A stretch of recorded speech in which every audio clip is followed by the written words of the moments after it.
Who knew that you could write about Queen Elizabeth II and give her a subversive sense of humour and a determination to rewrite the rules as to how she would live her life? Well, Alan Bennett did, and I can't believe I've only just discovered him. And to make it worse, this book has been sitting on my bookshelf for the last 20 years. I'm now rereading my library and I'm making that call as to which books I'm going to keep and which books I'm going to let go. And today's book is The Uncommon Reader by Alan Bennett. The Queen is going about her business at Buckingham Palace, and she discovers that every Wednesday there is a mobile library that comes to visit. So she and the corgis go down and pay it a visit, and while she's there, she thinks it's only right to take out a book, which she does. And she discovers an unexpected passion for reading, one that completely disrupts her previously well-ordered royal life. Her public duties begin to suffer, and her previous meticulous attention to detail begins to wane, and she no longer cares about being fastidious about her wardrobe. So for the first time in her life, she begins to feel that she's actually missed out on something, books now becoming uncharted territory. She was not a gentle reader, and she often wished she had the authors in front of her so she could give them a good telling off about what were you thinking doing this. So she decides to host an afternoon tea at Buckingham Palace Gardens.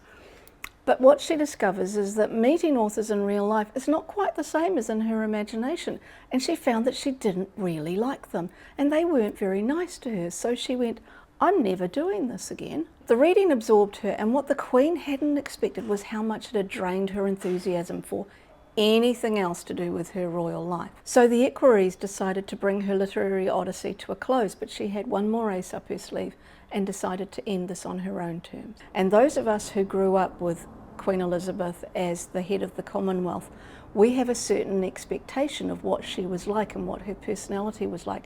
So this completely flips it on its head. It was a delightful book, and as I was reading this, I kept stopping to write notes.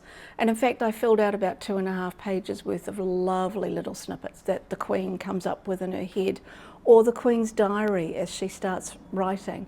Now, this book is a bit like a Kinder Surprise. You open it and you have no idea what you're going to get in.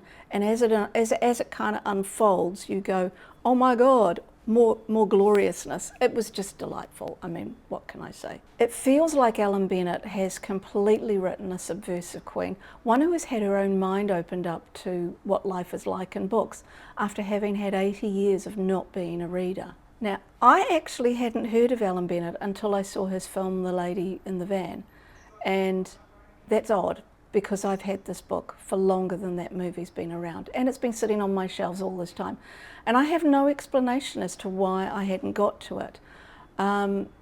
Yeah, there's no perfectly good reason. But when I started this project, this one caught my eye, and when I read The Dust Jacket, I went, oh, that's right, I've never read this, and this sounds kind of cool. So I started reading it, and I was just wonderfully surprised. And I was so excited by this that I was telling my auntie Chris about it. I hadn't told her about my project yet because I was keeping that under wraps. But I was telling her about this book and how kind of horrified I was that I'd never heard of Alan Bennett. And she said, well, of course she knew of Alan Bennett. Because, well, after all, he is one of the great modern writers of England.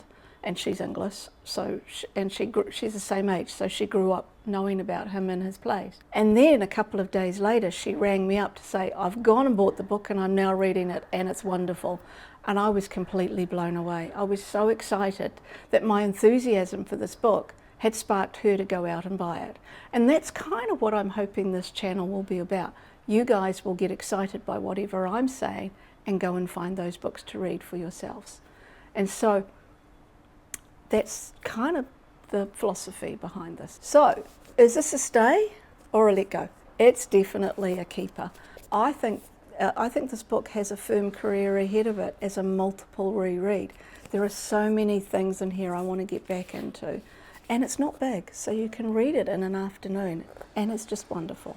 And also, just so you know, I've had a little skin cancer taken out of my nose. You probably didn't even pay attention to it, but to me it's like a little Rudolph red nose going, look at me, look at me. Anyway, such is life, and I'll see you next time.